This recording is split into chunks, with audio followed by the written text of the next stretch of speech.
नमस्कार, GDPL news 24 में आपका स्वागत है। मैं शुभांगी। आइए एक नजर डालते हैं आज के हेडलाइंस पर। शहर में मकर संक्रांति की रही धूम, घरों के छतों पर युवाओं ने उठाया पतंग का लुत्फ। प्रसिद्ध पतंगबाज गुलाबराव जहांगीर ने उड़ाई 40 फीट की पतंग, हर साल उड़ाते अनोखी पतंगे।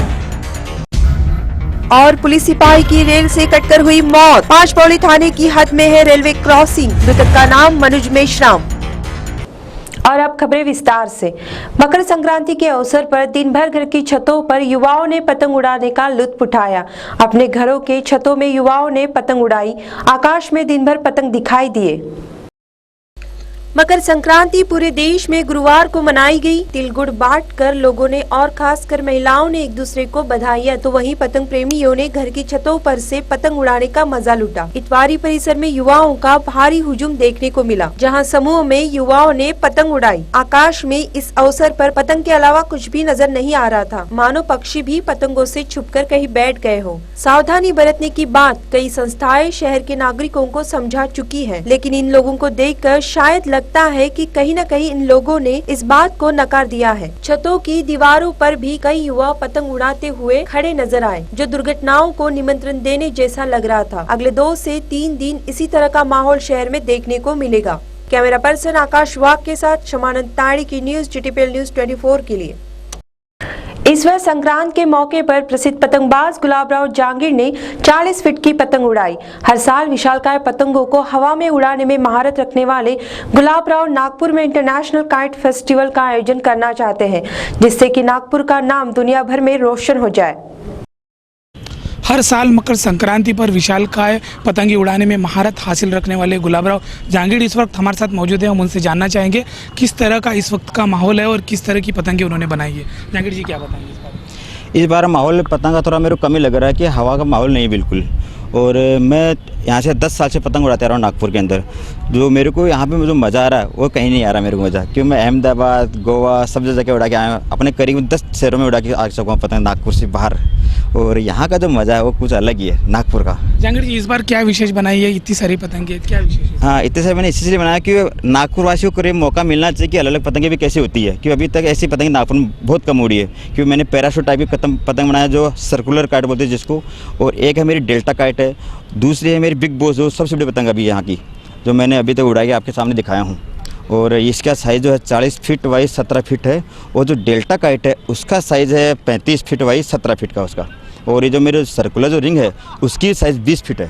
पांचपौली थाने के हद में आने वाले रेलवे क्रॉसिंग परिसर में बुधवार रात उस वक्त सनसनी फैल गई जब परिसर स्थित रेलवे क्रॉसिंग पर एक पुलिस सिपाही की कटी हुई हालत में लाश पाई गई। मृतक 29 वर्षीय मनोज मेश्राम बताए जा रहे हैं। बुधवार रात पांचपौली थाने के हद में आने वाले रेलवे क्रॉसिंग परिसर में उस वक्त सनसनी फैल गई जब परिसर स्थित रेलवे क्रॉसिंग पर एक पुलिस सिपाही की ट्रेन से कटकर मौत हो गई। मृतक 29 वर्षीय पांचपौली निवासी मनोज मेश्राम बताया जा रहा है। मनोज ग्रामीण पुलिस कार्यालय में पुलिस सिपाही के पद पर कार्यरत था। इस मामले में पांचपौली पुलिस की ओर से मिली जानकारी के अनुसार बुधवार रात करीब 11 बजे मनोज की लाश पांचपौली रेलवे क्रॉसिंग के गेट क्रमांक 2 पर कटी हुई हालत में दिखाई, जिसके बाद पुलिस ने मनोज की लाश को पोस्टमार्टम के लिए मेयो अस्पताल में रवाना कर दिया। कोण आहे, कसा अपघात झाला, संपूर्ण माहिती द्या। हा जो पोलीस कर्मचारी त्याचं नाव आहे मनोज नागसेन मेश्राम, हा साधारणतः रात्री 14 तारखेला 23 वाजता आपल्या दुसरा फाटक क्रमांक पाचपौली पोलीस स्टेशनचा लगतच आहे, तिथे अचानक दुरंतो बिलासपूर नागपूर दुरंतो एक्सप्रेसला धडक दिली आणि त्याचा अपघाती मृत्यू झालेला आहे। ॲक्च्युली तो रात्री त्यावेळेस तिथं काय करत होता या सगळ्या गोष्टी अजून चौकशी व्हायच्याच बाकी आहे। त्याचं सोबती कोण होतं ते सुद्धा अजून कळलं नाही।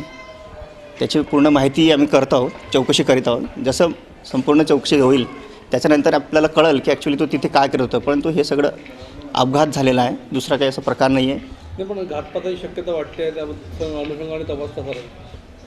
आम्ही त्याची बॉडी चेक केली, बॉडीवर असं इतर मारल्याचं किंवा काही संशयित निशाण वगैरे आम्हाला काही मिळाले नाही। एक अपघाताचं रेल्वेने त्याचा पाय फ्रॅक्चर झालेला आहे, डोक्यावर मार लागलेला आहे, एक डोळा डॅमेज झालेला आहे त्याचा, त्याच्यामुळे त्याला मृत्यू आलेला आहे। इस मामले में पुलिस के अनुसार मनोज की बिलासपुर नागपुर जाने वाली दुरंतो एक्सप्रेस के नीचे कटकर मौत हुई है। उसकी अचानक हुई मौत की वजह साफ नहीं हो पाई है और न ही पुलिस को मनोज के जिस्म पर ऐसे घाव मिले हैं जिसको संदेह की नजर से देखा जाए। पुलिस का मानना है कि पोस्टमार्टम की रिपोर्ट आने के बाद ही इस मौत की असली वजह साफ हो पाएगी। बहरहाल इस वारदात में आकस्मिक मौत का मामला दर्ज कर जांच शुरू कर दी है। कैमरा पर्सन रोशन बोकाड़े के साथ सनी बोंगाड़े, GTPL न्यूज 24 के लिए। खबरों में वक्त हो चला एक छोटे से ब्रेक का, फौरन लौटते हैं ब्रेक के बाद। रफ्तार जिंदगी की खबर हर किसी की, नजर हर खबर पर, दस्तक सभी दर पर। खबर हो सियासी या हो फिल्मी फंतासी, सवाल हो आवाम का या गुहार हो सभी की, नब्ज हम सभी की। GTPL न्यूज 24, खबर पल पल। ब्रेक के बाद आपका फिर से स्वागत है। गुरुवार को मकर संक्रांति के अवसर पर शहर में दिन भर आकाश में पतंग उड़ती हुई नजर आई। मकर संक्रांति त्योहार संतरा नगरी में धूमधाम से मनाया गया। सुबह से आसमान में पतंगों की धूम मचती हुई दिखी। मकर संक्रांति त्योहार संतरा नगरी में धूमधाम से मनाया जा रहा है। सुबह से आसमान में पतंगों की धूम मची है और ओकाट की गूंज से नागपुर गूंज उठा है। घर घर में महिलाओं का स्नेह मिलन आयोजित किया गया है। इस अवसर पर महिलाओं की ओर से वार, नवविवाहिता का तिलवा, बच्चों की लूट जैसे आयोजन होंगे। इस पर्व का उत्साह हर वर्ग में देखा जा सकता है। त्योहार की मिठास बढ़ाने और रिश्तों में कड़वाहट दूर करने या प्रेम बनाए रखने के लिए तिल गुड़ के लड्डू सहित अन्य विभिन्न प्रकार के व्यंजन महिलाएं एक दूसरे को खिलाने का उपक्रम करती है। शकरकंद जैसे दिखने वाले गराड़ू नामक फल को भी लोगों की ओर से खूब मांग की जा रही है। आज दिन भर आकाश में पतंगों की धूम देखने को मिलेगी। शहरवासियों ने ध्यान में रखना चाहिए और सावधानी पूर्वक पतंग का लुत्फ उठाना चाहिए, जिससे कि किसी को कोई भी तकलीफ ना हो सके तो पतंग प्रेमियों ने सादे मांझे से पतंग को उड़ाकर इसका मजा लेना चाहिए, जिससे कि कोई दुर्घटना ना हो। हम उम्मीद करते कि इस मकर संक्रांति को कोई भी अनर्थ ना हो। शमानंद ताड़ी की एक रिपोर्ट, GTPL न्यूज 24 के लिए। नागपुर स्टेशन पूर्वी दिशा में होमलैंड प्लेटफॉर्म शुरू होने के पश्चात मध्य रेल नागपुर मंडल ने मंडल रेल प्रबंधक OP सिंह के मार्गदर्शन में विस्तृत कार्य का दूसरा चरण शुरू करने का निर्णय लिया। यह जानकारी बुधवार को DRM कार्यालय में दी गई। पूर्वी द्वार की ओर बने प्लेटफॉर्म नंबर 8 कार टू कोच के दूसरे चरण का कार्य शुरू किया जाएगा, जिसमें प्लेटफॉर्म की छत को 200 मीटर बढ़ाने के साथ सफाई के लिए वॉशेबल एप्रॉन की व्यवस्था की जाएगी। इसके बाद सिग्नलिंग की खामियां दूर होते ही यहां से गाड़ियों का संचालन बढ़ाया जाएगा। यह जानकारी मध्य रेलवे नागपुर मंडल के मंडलीय प्रबंधक OP सिंह ने दी। वह बुधवार को मंडलीय कार्यालय में हुई पत्र परिषद में औपचारिक चर्चा के दौरान बोल रहे थे। साथ ही इसके उन्होंने 3 महीनों में इस काम को पूरा होने की जानकारी भी दी। रेलवे स्टेशन को 90 साल होने पर उन्होंने कहा कि रेलवे स्टेशन को 100 साल से ज्यादा हो गए हैं, लेकिन दूसरी इमारत को 90 साल पूरे हो गए हैं, जिसे हम हेरिटेज इमारत देने की सिफारिश भी करेंगे। और राम झूले के दूसरे चरण पर सिंह ने कहा कि राम झूले के दूसरे चरण का काम शुरू करने के लिए हमारी ओर से ब्रिज को तोड़ने के लिए हरी झंडी दी गई है। अब इसके लिए हमारी ओर से कोई भी काम बाकी नहीं रह गया है। प्लेटफॉर्म नंबर 8 पे आपने बताया कि शेड का काम होने वाला है, तो इसमें कब से शुरू होगा और कितना वक्त लगेगा, और इसकी वजह से क्या वहाँ से जो दुरंतो स्टार्ट होती है और होती है उस पर भी कुछ असर पड़ेगा क्या? ये जो 8 नंबर प्लेटफार्म है, इस पर हम लोग वॉशेबल अप्रैल और कैरेज वाटरिंग अरेंजमेंट का हमारा प्रोग्राम है, जो फरवरी से स्टार्ट करने की का हमारा प्लान है। और इसको करने में लगभग 3 महीने हमें लगेंगे। और इस 3 महीने के लिए हमें जो दुरंतो उसको जो है किसी और प्लेटफार्म पे हम लोग इसको शिफ्ट करेंगे। जहाँ तक प्लेटफार्म शेल्टर का सवाल है, वो उसका कार्य जो है वो ट्रेन बिना शिफ्ट करे भी हम लोग कर सकते हैं। और उसका भी काम जो प्लेटफॉर्म शेल्टर है उसको शुरू होने में का भी जो है थोड़ा सा टाइम लगेगा, तो उसकी वजह से ट्रेन का कोई डिस्टर्बेंस नहीं होगा। लेकिन जो वॉशेबल अप्रैल है और उसके लिए तो ट्रेन को जो है वहाँ से प्लेटफार्म को जो है बंद करना पड़ता है, पूरा ट्रैक उखाड़ के वहाँ पे कंक्रीट की बेड लगा के फिर दोबारा से ट्रैक लगा के और वाटरिंग के अरेंजमेंट किए जाते हैं। तो इसलिए उसमें तो हमें हटाना ही पड़ेगा। वो जो है फरवरी से स्टार्ट करके हम लोग फरवरी, मार्च, अप्रैल तक जो है हमारा रेल प्रबंधक ने प्रेस वार्ता में रेल से जुड़ी विभिन्न विषयों पर रुख साफ करते हुए होमलैंड राम झूले पर जानकारी दी और साथ ही इसके रेलवे स्टेशन को 90 साल पूरे होने पर बधाइयां भी दी। रेलवे स्टेशन इमारत को इतने साल होना यह भी एक बड़ी उपलब्धि नागपुर रेल में जुड़ चुकी है। कैमरा पर्सन विलास पराते के साथ शमानंद ताड़ी की न्यूज GTPL न्यूज 24 के लिए। चालू वर्ष से शहरवासियों पर संपत्ति कर का बोझ बढ़ना तय है। MMC एक्ट के तहत अब संपत्ति कर की वसूली की जाएगी। यह जानकारी बुधवार को कर संकलन विशेष समिति के सभापति गिरीश देशमुख ने दी। महंगाई से जूझ रही जनता पर महानगर पालिका ने अतिरिक्त आर्थिक बोझ लादने की तैयारी कर ली है। नए वित्तीय वर्ष यानी 1 अप्रैल से शहरवासियों को संपत्ति कर बिल में 9% अतिरिक्त राशि जुड़कर आएगी। मनपा ने संपत्ति कर में 3 नए उपकरों को शामिल किया है। इसमें मल जल लाभ कर, पानी लाभ कर और रास्ते कर शामिल है। 3% यह कर जुड़कर आएंगे। बुधवार को मनपा कर वसूली और कर संकलन विशेष समिति के सभापति गिरीश देशमुख ने इस विषय पर जानकारी देने के लिए पत्र परिषद का आयोजन किया। कानून की दलील देते हुए करों में बढ़ोतरी की तैयारी कर ली है। उन्होंने इस दौरान LBT पर कहा कि 103 व्यापारियों पर कार्रवाई की गई है, जिसमें 13 लोगों से 21 लाख वसूल किए हैं। 59 सुनवाई में 5 करोड़ की डिमांड व्यापारियों को दिए हैं। साथ ही इसके 272 करोड़ रुपए मनपा ने LBT से वसूल किए हैं और मनपा मालमत्ता कर से 136.20 करोड़ वसूल किए हैं। देशमुख ने जानकारी देते हुए बताया कि पिछले साल की तुलना में इस साल मनपा की आय में 22% बढ़ोतरी हुई है। नागपूर शहरामध्ये LBTच्या संदर्भामध्ये आत्तापर्यंत 103 कारवाया आम्ही केलेल्या आहेत। त्याच्यामध्ये आत्तापर्यंत 13 प्रकरणामध्ये 21 लाख रुपये वसूल झाले आहे आणि अजून 59 सुनावण्या ज्या केल्या त्याच्यामध्ये 5 कोटीची डिमांड आम्ही त्या व्यावसायिकांना दिलेली आहे आणि या पद्धतीने आमची कारवाई चालू आहे। आजपर्यंत 272 कोटी रुपये LBTच्या माध्यमातून आम्हाला मिळाले आहेत आणि मुद्रांक शुल्काच्या माध्यमातून आत्तापर्यंत 25.62 कोटी रुपये आम्हाला प्राप्त झाले आहे। मालमत्ता करातून आजपर्यंत आम्हाला 136.20 कोटी प्राप्त झाले आहे। मागच्या वर्षीच्या तुलनेत 22 कोटीने आमची मालमत्ता कर आमचा समोर आहे। सर्व नागपुरातील मालमत्ता कर धारकांना माझी विनंती आहे आपल्या माध्यमातून आणि सर्व व्यावसायिकांना माझी विनंती आहे की त्यांनी ताबडतोब आपला मालमत्ता कर भरावा आणि शास्ती टाळावी।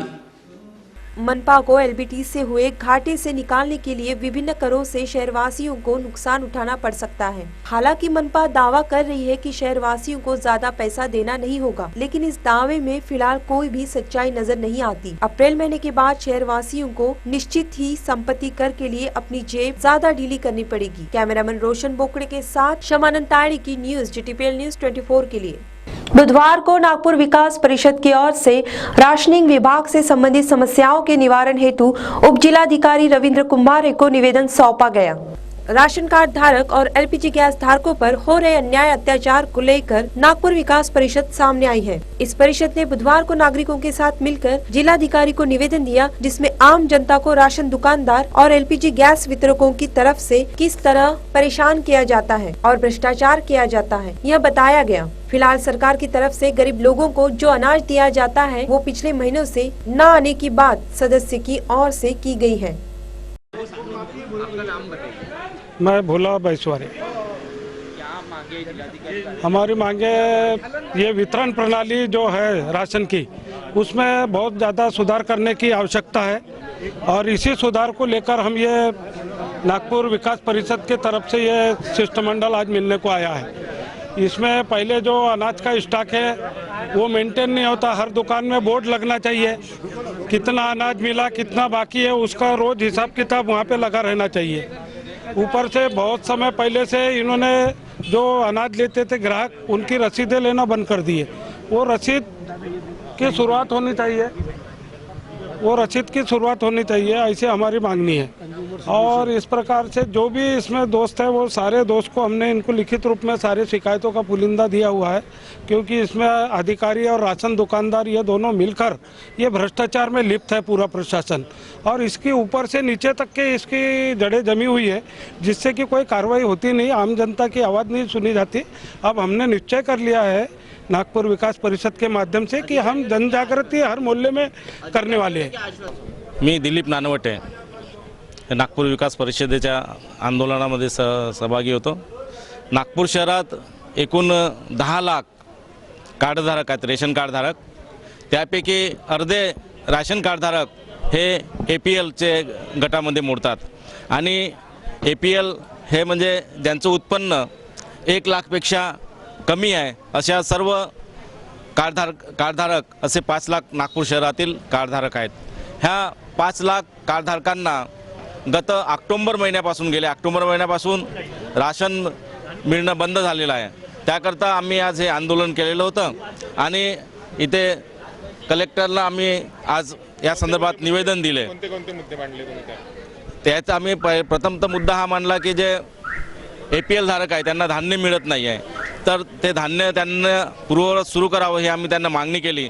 परंतु कलेक्टर साहेबांनी आम्हाला हे उत्तर दिलं की ही योजना केंद्र सरकारची आहे आणि केंद्र सरकार जसं धान्य इकडे पाठवते त्या हिशोबाने आम्ही ते धान्य इथं वितरित करत असतो. परंतु गेल्या नोव्हेंबर महिन्यापासून केंद्र सरकारने धान्याचा पुरवठा केला नसल्यामुळे ही योजना आता बंद झालेली आहे असं त्यांनी सांगितलेलं आहे. नागपुर विकास परिषद की इस मांग पर ध्यान देकर सरकार क्या कदम उठाती है, यह देखना अब बाकी है. बहरहाल परिषद के सदस्यों की ओर से चेतावनी दी गई है कि मामले पर ध्यान नहीं दिया गया तो लोगों के साथ मिलकर बहुत बड़ा आंदोलन किया जाएगा. कैमरा पर्सन विलास पराते के साथ प्रकाश शुंकलवार के न्यूज GTPL न्यूज 24 के लिए. अंबिका फार्म्स की ओर से काइट फेस्टिवल का आयोजन किया गया था, जहां लोगों ने हजारों की तादाद में उपस्थित होकर रंग बिरंगी पतंगों को उड़ाकर काइट फेस्टिवल का मजा लूटा. काटल रोड पर अंबिका फार्म्स की ओर से काइट फेस्टिवल का आयोजन किया गया था, जहां बच्चों से लेकर महिलाओं ने पतंग उड़ाकर काइट फेस्टिवल का मजा लिया. वही कार्यक्रम में रंग बिरंगे पतंगे अटकलियां करती हुई नजर आई. इस काइट फेस्टिवल में खास तौर पर गुजरात से पतंगबाजी में मशहूर अंतर्राष्ट्रीय पतंगबाज मेहुल पाठक आए थे, जिन्होंने पतंग प्रेमियों को पतंग के मांझ से बचने के नुस्खे बताए. उन्होंने कहा कि गुजरात के अहमदाबाद में पतंग का मांझा वाहन चलाने के दौरान फंसने से बड़ा बवाल खड़ा हो जाता है, जिसके बाद भी पतंग उड़ाने का दस्तूर खत्म नहीं हुआ है. अब लोगों ने ही खुद की सुरक्षा का मार्ग निकाला है, जिससे दोपहिया वाहन चालक अपने वाहन के दोनों हैंडलों में अर्धगोलाकार एल्यूमिनियम की रॉड लगा देते हैं. इससे वाहन चलाने के दौरान मांझा सामने आ भी जाए तो वह पहले एल्यूमिनियम रॉड से टकराता है, जिससे वाहन चालक सुरक्षित रहता है. एल्यूमिनियम रॉड हेडगार्ड के रूप में काम करता है. अहमदाबाद में हर जगह यह एल्यूमिनियम रॉड मिलती है. लोग इसे खास तौर पर मकर संक्रांति के मौसम में जरूर लगाते हैं. वाहन चलाते समय पतंग के मांझे से बचने के इस नुस्खे को अहमदाबाद के बाद अब नागपुर वासियों ने भी अपनी सुरक्षा के लिए यूज करने की बात मेहुल पाठक ने की है. मैं सर मेहुल पाठक, वाइब्रेंट काइट क्लब अहमदाबाद. मैं आज नागपुर में फर्स्ट टाइम आया हूँ काइट फ्लाइंग करने, पर मुझे गुजरात जैसा ही माहौल यहाँ पे दिख रहा है. पब्लिक यहाँ पे जैसे गुजरात में पेपर काइट्स उड़ाती है, वैसे इधर पेपर काइट्स फ्लाई करके एंजॉय कर रही है. तो मुझे आज अहमदाबाद की मकर संक्रांति इधर भी दिखाई दे रही है. अभी जो बताया आपने सेफ्टी के लिए क्या करना चाहिए वगैरह वगैरह, वो बताइए सर, डिटेल में बताइए. सेफ्टी के लिए फर्स्ट तो मांझे से लोग इंजर्ड होते हैं, तो पहले तो जब बच्चे फ्लाइंग करते हैं तो पेरेंट्स को साथ में रहना चाहिए. थोड़े बहुत प्रिकॉशन पेरेंट्स को भी लेने चाहिए. बच्चों के साथ खड़ा रह के फ्लाइंग करवाना चाहिए. और बच्चों की उंगलियों में रबर का कैप आता है या लेजर का कैप आता है, वो पहना के फ्लाइंग करवाओ. या चिकन प्लास्टर का यूज़ करो तो मांझे से उंगलियां भी नहीं कटेगी और वो भी सेफ, बच्चे भी सेफ रहेंगे. सेकंड चीज़, कई बार पतंग कटने से मांझा गले में आके फंसता है. तो अभी right now in Ahmedabad and Gujarat I see कि वहाँ पे लोग एल्यूमिनियम का एक रॉड्स 2 व्हीलर्स के स्टीयरिंग पे फिट करवाते हैं, जिससे धागा गिरने के बावजूद वो रॉड में फंसेगा, गले तक नहीं आएगा, यहाँ आपकी बॉडी तक नहीं टच करेगा, तो आप सेव ऐसे हो सकते हो. मेहुल देश विदेशों में आयोजित काइट फेस्टिवल में हिस्सा ले चुके हैं. वाइब्रेंट काइट क्लब के माध्यम से उन्होंने 4 क्लब बनाए हैं. वो भारत के पतंग को फाइटर काइट के नाम से देश दुनिया में हर कोने में पहुंचाना चाहते हैं. इस काइट फेस्टिवल में छोटी बड़ी पतंगे पतंगबाजी के इशारों पर लहराती रही. ठंडी हवाओं के साथ तेज धूप में पतंग उड़ाने का शौक परवान चढ़ता रहा. ये पतंग का ही जादू था जिसकी डोर ने सभी को इस ओर खींच लाया. नागपुरी ओक काट के जयघोष में परिसर रह रह कर गूंज रहा था. पतंगबाजी देखने वाले प्रेक्षक भी इस माहौल को देखकर उत्साहित हुए. हेलो नागपुर, मैं हूं Poonam Kukreja, brand manager of Ambika farms. जैसे कि आप सभी लोगों ने रेडियो पे, होर्डिंग पे, पूरे नागपुर में ये चर्चा थी कि आखिर 11 जनवरी को है क्या। आज 11 जनवरी है, जहां पे अंबिका फार्म्स यानी हमारा अंबिका फार्म्स का काइट फेस्टिवल है। यहां अगर आप देखेंगे तो आसमान में सिर्फ नॉर्मल पतंग ही नहीं, यहाँ पे पंछी उड़ रहे हैं, कॉकरोच उड़ रहे हैं, सांप उड़ रहे हैं, ड्रैगन्स उड़ रहे हैं, अलग अलग इंटरनेशनल बर्ड्स यहाँ पे उड़ रहे हैं। मेरा मतलब है कि इंटरनेशनल टाइप के काइट्स यहाँ पे हैं, नॉर्मल काइट्स नहीं हैं। यहाँ पे इंटरनेशनल आर्टिस्ट आए हुए हैं, अहमदाबाद से हमारे आर्टिस्ट आए हैं जो बहुत ही मंजे हुए खिलाड़ी हैं पतंग उड़ाने में, और इन्होंने इंडिया में नहीं बल्कि इंटरनेशनली अपने आप को रिप्रेजेंट किया है काइट फ्लाइंग में। सो आज ही हमारे साथ आए हैं। हम चाहते थे कि इस बार नागपुर कुछ अलग तरीके से ये संक्रांत मनाए और इस फेस्टिवल की भी मजे दिल खोल कर ले। तो यहाँ पे गोड गोड बोला वाला तिल, लड्डू सभी कुछ है और साथ में पतंग भी है। तो किस तरह का आयोजन था मैम, क्या उद्देश्य था इस आयोजन के पीछे? इस आयोजन के पीछे यही था कि अंबिका फार्म्स हमेशा चाहता है कि लोगों को यहाँ पे पीस मिले, हैप्पीनेस मिले, लोग अपने वीकेंड्स में अपनी फैमिली के साथ यहाँ पे आए। तो बस एक वही चीज़ हम पूरा करना चाहते थे कि लोग यहाँ पे अपनी फैमिलीज के साथ आएँ और हर त्यौहार का, नागपुर में हर त्यौहार का इसी तरीके से मजा लें। तो यही हमारा उद्देश्य था कि लोगों को खुशियाँ बांटे फैमिली के साथ। कहाँ से लोग आए हैं यहाँ पे? आर्टिस्ट तो हमारे अहमदाबाद से हैं, क्योंकि ये गुजरात का त्यौहार है, गुजरात का फेस्टिवल है, तो हमारे स्पेशल आर्टिस्ट गुजरात से आए हैं, अहमदाबाद से। लेकिन वो इंटरनेशनल लेवल पे अपने आप को रिप्रेजेंट कर चुके हैं। ऐसा दुनिया का कोई शहर नहीं है जहाँ पे उन्होंने जाके अपनी ये कला को दिखाया नहीं है। अब संक्रांत को लेकर हमारे दर्शकों से क्या कहना चाहेंगे? बस संक्रांत एक ही चीज़ बोलती है, मीठा मीठा बोलो, मीठा मीठा खाओ और सभी अच्छे से मीठी मीठी बातें करें। तो ऐसे ही बस करते रहिए एंड प्लीज़ फ्लाई सेफ, क्योंकि आसमान में बहुत पक्षी होते हैं तो उनकी जान को कहीं खतरा ना हो जाए। सो अच्छे से करो लेकिन बी सेफ। इस अंतर्राष्ट्रीय पतंग महोत्सव में तकरीबन 2000 लोग शामिल हुए थे, जिसने सीधे पतंगबाजी में हिस्सा तो नहीं लिया मगर डीजे की ताल पर थिरकने से अपने आप को रोक न पाए। इस काइट फेस्टिवल में आने वाले लोगों का बस एक ही मकसद था कि रविवार शाम को मौज मस्ती के बीच पतंग के शौक को खुले आसमान में साकार करें। आपका नाम? अनमोल कोठारी। अमोल जी, आप बताइए आपको कैसा लग रहा है यहाँ पे? बहुत अच्छा, बहुत मजा आ रहा है। कितने पतंग उड़ाई आपने? कितनी पतंग उड़ाई? 4-5। फिलहाल अभी चालू किया, फिलहाल अभी कम, अभी चालू करूँगा उड़ाना। और कैसा लग रहा है आपको? बहुत मजा आ रहा है, इंटरेस्टिंग है और बहुत फन टाइप है। क्या इंतजाम किए गए हैं यहाँ पे? बहुत सारे खाने पीने के अच्छे आइटम है, लोगों के लिए एंटरटेनमेंट के वाटर पार्क वगैरह बहुत सारी चीजें हैं। बहुत अच्छा लग रहा है। मेरे ख्याल से अहमदाबाद के बाद नागपुर में सबसे ज्यादा पतंग के शौकीन है और यहाँ आके बहुत अच्छा लग रहा है, एक फेस्टिवल लग रहा है पूरी तरीके से। क्या आपको लग रहा है कि पूरा अहमदाबाद नागपुर में आ चुका है? बिल्कुल, अहमदाबाद से भी बढ़कर लोग नागपुर में हैं और अहमदाबाद में जितना मजा नहीं उतना मजा नागपुर में आ रहा है। अंबिका फार्म्स की तरफ से आयोजित यह पूरा अंतर्राष्ट्रीय काइट फेस्टिवल बहुत ही बेहतरीन ढंग से आयोजित किया गया था, जहां सभी लोगों ने मिलकर पतंगबाजी का मजा लूटा। साथ ही अंबिका फार्म्स के परिवार ने भी लोगों के साथ मिलकर कार्यक्रम की शोभा बढ़ाई। मेरा नाम शेखर काकवानी है। सर, ये जो प्रोग्राम का आयोजन, किस प्रकार का आयोजन है, क्या-क्या है? देखिए, जनरली नागपुर में ऐसी बहुत कम जगह हैं जहां लोग जाकर एंजॉय कर सकें, और हमने जो ये प्रोजेक्ट शुरू किया है अंबिका फार्म्स, ये तकरीबन 2 से 2.5 साल हुए हैं हमें इसे चालू किए हुए, और ये एक ऐसी चीज़ हमने ऐसी डेस्टिनेशन बनाने की कोशिश की है कि जहाँ लोग अपनी फैमिली के साथ लोग आएँ।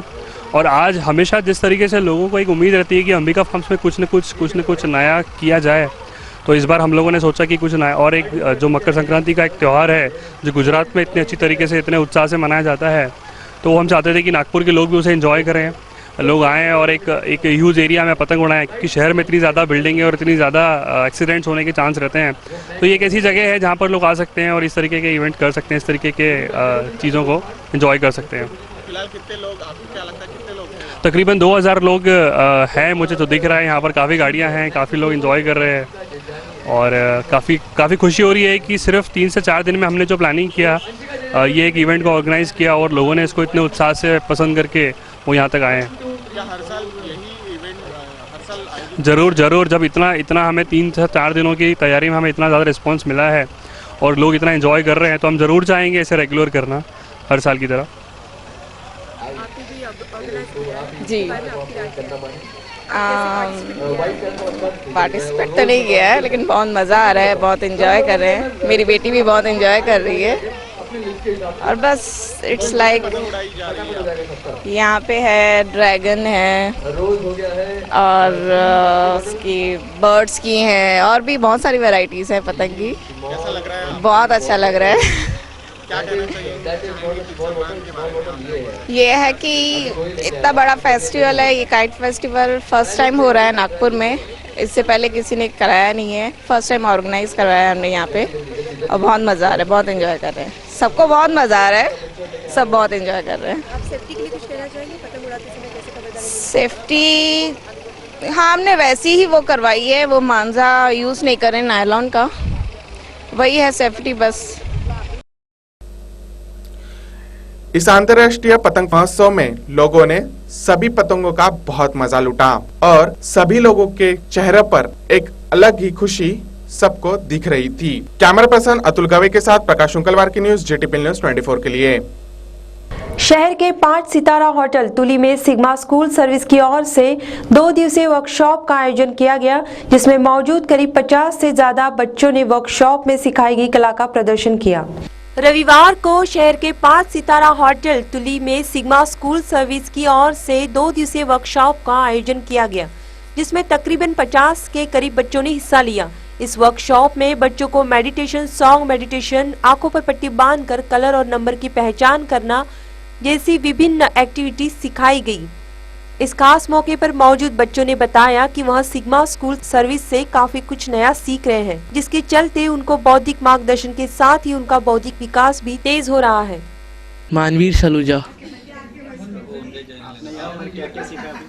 यहाँ पर हमने ब्लाइंड फोल्ड लगाकर रीडिंग करना सीखा, नंबर्स पहचाना, कलर्स और अल्फाबेट्स। बहुत यस। हाँ ये ना बहुत अच्छी क्रिएटिविटी है, इसको लर्न करना चाहिए। मेरा नाम सम्यक देवपारे है। यहाँ पर हम लोगों ने डांस किया है, ब्लाइंड फोल्ड किया है और बहुत एंजॉय किया है। कभी आप आना चाहोगे फिर से? हाँ। आप कुछ बोलना चाहोगे प्रोग्राम वालों के? हाँ कि यही कि बहुत अच्छा था और जब हम लोग ब्लाइंड फोल्ड फर्स्ट टाइम कर रहे थे तो हमको ऐसा लग रहा था कि सही होगा कि गलत, सही होगा कि गलत। मजा खूब किया आपने? हाँ। आपका नाम क्या है? नमस्कार सलूजा। तो नमस्कार, आपने यहाँ पर क्या क्या सीखा और किस तरह से एंजॉयमेंट किया आपने यहाँ पर, ज़रा हमें बताइए। बहुत एंजॉय किया और ब्लाइंड फोल्डेड सीखा हमने और उसमें हमने आइस हमें कॉटन से और एक क्लॉथ दिया था, उससे आइस क्लोज की और उससे फिर हम लोग को कलर बताना था स्मेल करके। क्या आपको यहाँ से गिफ्ट मिला? बैग मिला। फ्रेंड्स कैसे लगे आपको यहाँ? अच्छे। तो नए फ्रेंड्स बनाए? हाँ। दीदी बांधते। दीदी आपने यहाँ से क्या क्या सीखा? Exercises, brain marks, activities, we are enjoying also and we have so fun also. We got very nice friends and we exercise also. और फिर कभी आना चाहोगे यहाँ पर? Yes sir. Thank you. We do 2 times. Sigma School Services welcomes you all. Thank you for coming here. अभी हम लोग आज जो 2 दिन का वर्कशॉप किए, कल और आज, ये सारे बच्चे हमारे स्टूडेंट जिन्होंने भी पार्टिसिपेट किया हुआ है, ये बैच है। हम लोग अभी आपके सामने इन लोगों को पेश कर रहे हैं। ये कुछ आज जो 2 दिन का काम किए हुए, 2 दिन जो ट्रेनिंग की हुआ है, अभी उसका थोड़ा रिजल्ट आपको एक इन नटशेल आपको दिखाना चाहते हैं। तो मैं चाहूँगा कि कुछ जो हमारे बच्चे हैं आज जो पार्टिसिपेंट्स हैं यहाँ पर आए हुए हैं, आप उनके थोड़े से जो अब एक्टिव जो हो गए हैं वो उनके मिड ब्रेन एक्टिवेटेड है, ऐसा हमारा मानना है। अभी उनके आपको एक छोटा सा डेमो देना चाहेंगे, प्लीज। अभी हम लोग सब बच्चों को ब्लाइंड फोल्ड कर रहे हैं और उसके बाद में हम एक्टिविटी थोड़ा शुरू करेंगे। ये सारे बच्चे अभी इसी बैच के हैं। ये सम्मत देवबारे, Smit वादुड़े,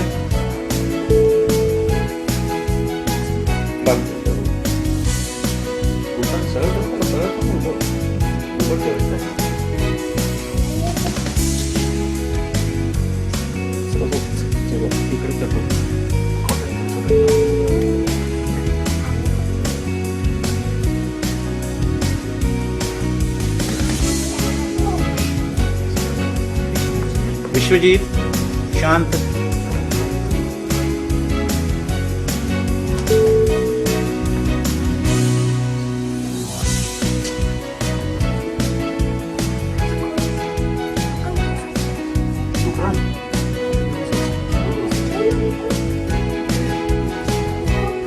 morning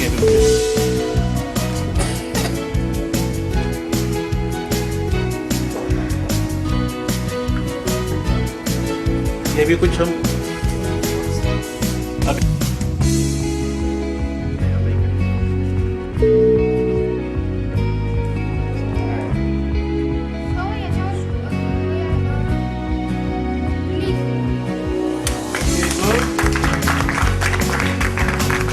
Now Smith will say. Okay, good. Is there something you can see? Good. Okay.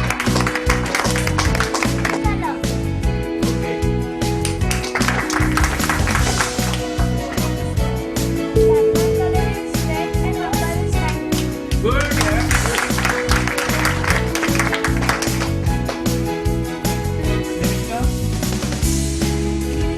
Okay, good.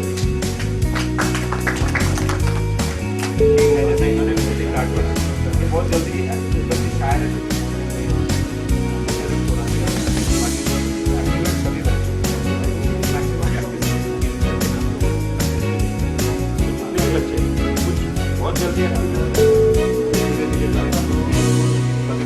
इस वर्कशॉप में मौजूद बच्चों की ब्लाइंड फॉल्ट नामक स्पर्धा ली गई, जिसमें बच्चों ने अपनी आंखों पर पट्टी बांधकर महज हर कार्ड को छूकर और महसूस करके बताया कि उस कार्ड का रंग क्या है, बल्कि उस कार्ड पर लिखा क्या है। बच्चों की ओर से दिखाई गई ये बुद्धिमत्ता वाकई में हैरत में डालने पर मजबूर करती है। बहरहाल इस आयोजन में मिसेस सलूजा के साथ ही सभी बच्चों के परिजन मौजूद थे।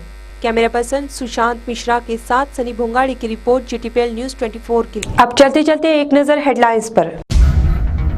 शहर में मकर संक्रांति की रही धूम, घरों के छतों पर युवाओं ने उठाया पतंग का लुत्फ। प्रसिद्ध पतंगबाज गुलाबराव जहांगीर ने उड़ाई 40 फीट की पतंग, हर साल उड़ाते अनोखी पतंगे। और पुलिस सिपाही की रेल से कटकर हुई मौत, 5 पौड़ी थाने की हद में है रेलवे क्रॉसिंग, मृतक का नाम मनुज मेश्राम। खबरों का सिलसिला यूं ही जारी रहेगा। आप देखते रहिए GTPL न्यूज 24। नमस्कार।